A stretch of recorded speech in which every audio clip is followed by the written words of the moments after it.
Let's meet our three contestants vying for the big bucks. Big bucks. I'm really excited to talk about this film. I watched it yesterday and was just so gripped from start to finish. The visuals, the performances, the style, just loved it all. So first and foremost, I'd love to hear, I mean, it's been nearly a decade since you've been in the feature directorial chair. What was it about Michael's story that really spoke to you to want to make it your next feature-length film?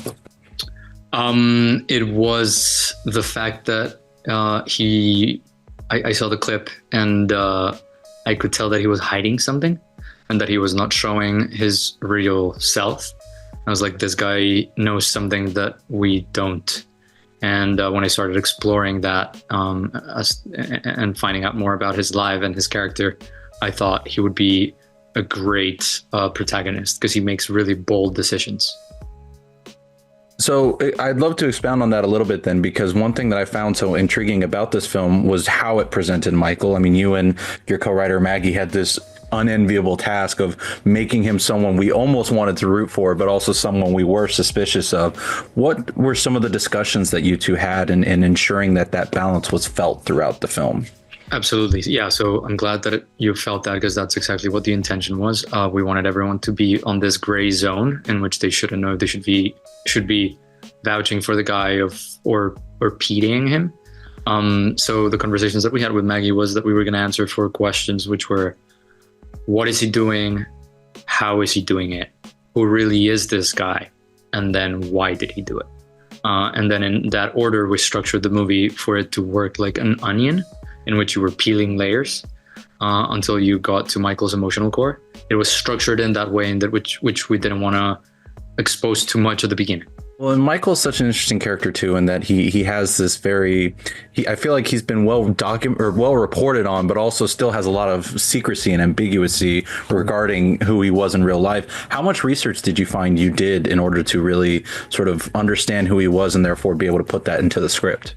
Yeah, so the main thing is that we had the 40 minutes that you can find on YouTube, the clips of the shows, but we didn't have any information regarding the commercial breaks, the casting, the audition, the tours, what happens after, etc.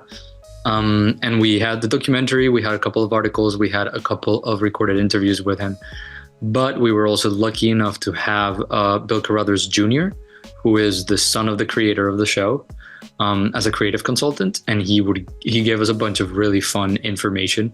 So, for example, the plate that he brings to the audition that gets broken at the end, he actually brought into the audition, and he told us a lot about Michael because he was in the room with him. So it was a mix of all this. That's incredible. And that actually segues nicely into my next point, which was, I do love that this film is also very much like a two-handed chess match between Michael and the producers. And again, we're not sure whether we're supposed to root for the producers because we're suspicious of Michael or root against them because they are so much trying to stop him. What was it like trying to, again, find that balance in the script and in the direction, especially with a character like Bill Carruthers, who feels as much of a villain to Michael as he is an ally for him? Totally, yeah. So we always knew that that's because we didn't know what was happening up there. That was the way that we were going to be able to dramatize the story, and that's what it was going to generate all the antagonism for him. So we also wanted to contrast the two spaces in every way we could. So if you notice, like, the game floor was really warm with the reds and yellows and oranges, and then the control room was really cold with the blues and grays. And the cinematography up there is handheld. It's the only time where we're handheld, and it's shaky and nerve-wracking because that's what they're going through. And downstairs, they're putting on a facade, and everyone is just like on their places pretending to be very, they're good contestants. So everything is just like very presented and staged.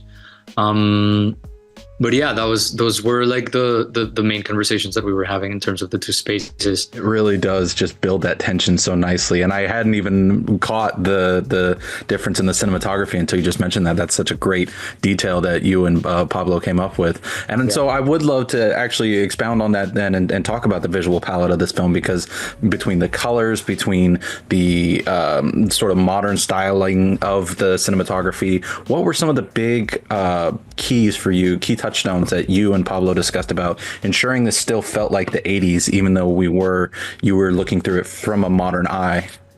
It was exactly that we didn't want it to be nostalgic. We wanted to feel more classic than nostalgic.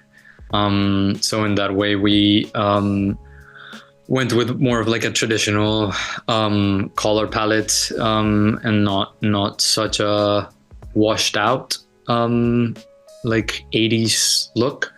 But I think what helped us the most was that we were able to find a working 1983 tube camera for the tapings, like an actual camera that was used for like TV taping. Mm-hmm. And we used that one as a reference for color saturation. And we actually used it for when we were shooting 3-cam for the taping. And then we only had one that was working. So then we used that one as reference to match the other two, but that informed the cinema cameras, like color saturation.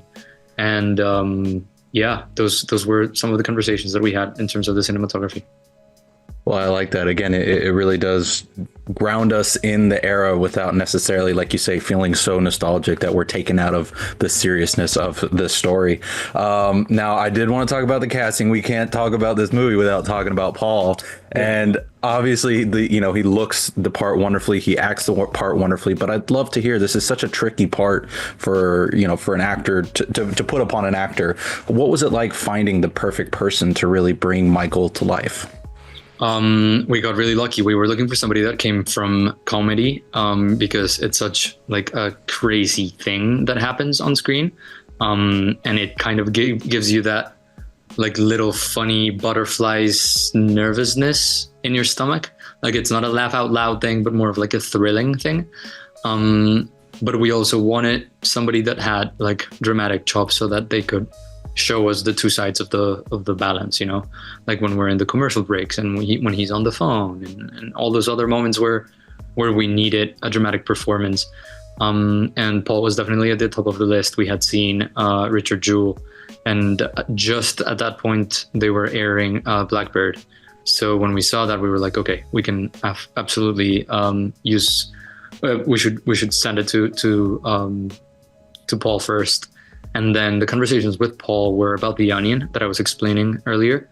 We spoke about Travis in Paris, Texas, and we spoke about not revealing too much, and just like the less the better. So that was kind of like the challenge throughout the movie, just like less until it's time to expose. Well, you found that balance really well. I mean, my mind immediately goes to the Johnny Knoxville scene he has, because I just love how, again, that's where that onion really starts to bloom open, and it's just such a powerful scene. So I can't wait for people to see it. I see I've got to wrap up, so I will get on out of here. But thank you so much for taking the time to chat with me. I really do appreciate it. Thank you so much, Grant. We have a problem. Somebody didn't vet this guy.